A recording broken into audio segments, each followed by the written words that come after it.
फिर जब मनुष्य भूमि के ऊपर बहुत बढ़ने लगे और उनके बेटियां उत्पन्न हुई, तब परमेश्वर के पुत्रों ने मनुष्य की पुत्रियों को देखा कि वह सुंदर है, और उन्होंने जिस जिसको चाहा उनसे विवाह कर लिया।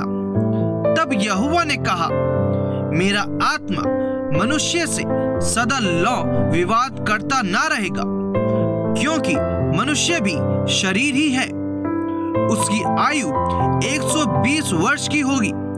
उन दिनों में पृथ्वी पर दानव रहते थे, और इसके पश्चात जब परमेश्वर के पुत्र मनुष्य की पुत्रियों के पास गए, तब उनके द्वारा जो पुत्र उत्पन्न हुए वे शूरवीर होते थे, जिनकी कीर्ति प्राचीन काल से प्रचलित है।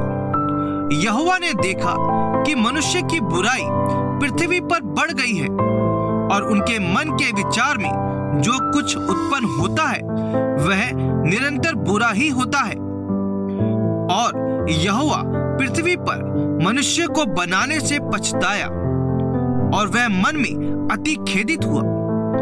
तब यहोवा ने कहा, मैं मनुष्य को जिसकी मैंने सृष्टि की है पृथ्वी के ऊपर से मिटा दूंगा। क्या मनुष्य, क्या पशु, क्या रेंगने वाले जंतु, क्या आकाश के पक्षी, सबको मिटा दूंगा, क्योंकि मैं उनके बनाने से पछताता हूं। परंतु यहोवा के अनुग्रह की दृष्टि नूह पर बनी रही। नूह की वंशावली यह है। नूह धर्मी पुरुष और अपने समय के लोगों में खरा था, और नूह परमेश्वर ही के साथ साथ चलता रहा। और नूह से शेम और हाम और येपेत नामक 3 पुत्र उत्पन्न हुए। उस समय पृथ्वी परमेश्वर की दृष्टि में बिगड़ गई थी और उपद्रव से भर गई थी। और परमेश्वर ने पृथ्वी पर जो दृष्टि की तो क्या देखा कि वह बिगड़ी हुई है, क्योंकि सब प्राणियों ने पृथ्वी पर अपना अपना चाल चलन बिगाड़ लिया था। तब परमेश्वर ने नूह से कहा, सब प्राणियों के अंत करने का प्रश्न मेरे सामने आ गया है, क्योंकि उनके कारण पृथ्वी उपद्रव से भर गई है।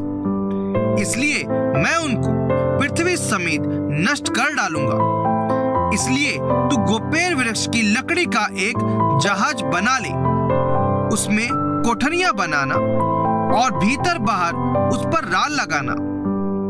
इस ढंग से तू उसको बनाना।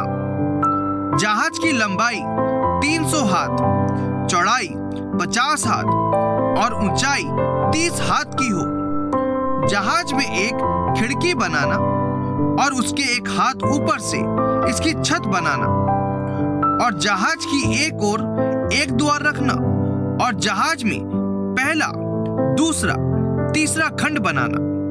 और सुन, मैं आप पृथ्वी पर जल प्रलय करके सब प्राणियों को जिनमें जीवन का प्राण है आकाश के नीचे से नष्ट करने पर हूं, और सब जो पृथ्वी पर हैं मर जाएंगे।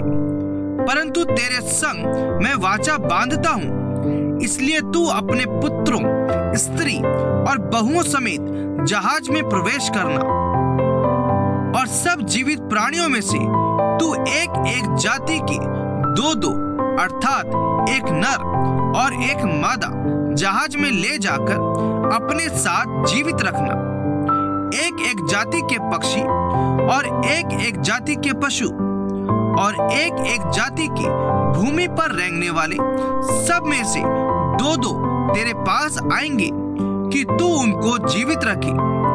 और भांति भांति का भोज्य पदार्थ जो खाया जाता है उनको तू लेकर अपने पास इकट्ठा कर रखना, जो तेरे और उनके भोजन के लिए होगा। परमेश्वर की इस आज्ञा के अनुसार नूह ने किया।